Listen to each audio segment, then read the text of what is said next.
In January 1992, 12-year-old Shanda Scherer was a bright, energetic girl living in New Albany, Indiana.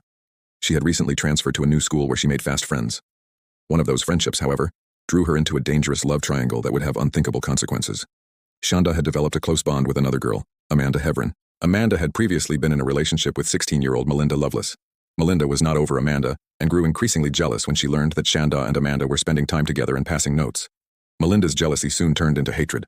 On the night of January 10, 1992, Melinda set a horrific plan in motion. She enlisted the help of 3 other teenage girls, Lori Tackett, Hope Rippey, and Toni Lawrence. Melinda convinced them that Shanda needed to be taught a lesson. None of the girls were older than 17.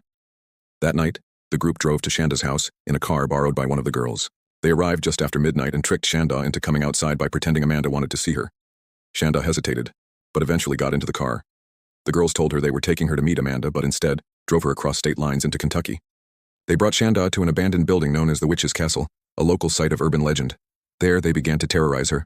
Melinda revealed herself and began yelling at Shanda, accusing her of trying to steal Amanda. The verbal abuse quickly turned physical. Shanda begged to go home, crying and confused, but the girls refused to let her leave. From there, the situation escalated into something beyond comprehension. They drove Shanda to another remote location where they tied her up with rope and used a knife to threaten and stab her. After hours of torture, they forced her back into the car and continued driving around in the early morning hours. At one point, the girls even stopped at a McDonald's to eat breakfast while Shanda lay dying in the trunk. Eventually, they took her to a wooded area and decided to finish what they had started. They wrapped her in a blanket, poured gasoline on her, and set her on fire while she was still alive. The brutality of the act shocked even some of the girls involved.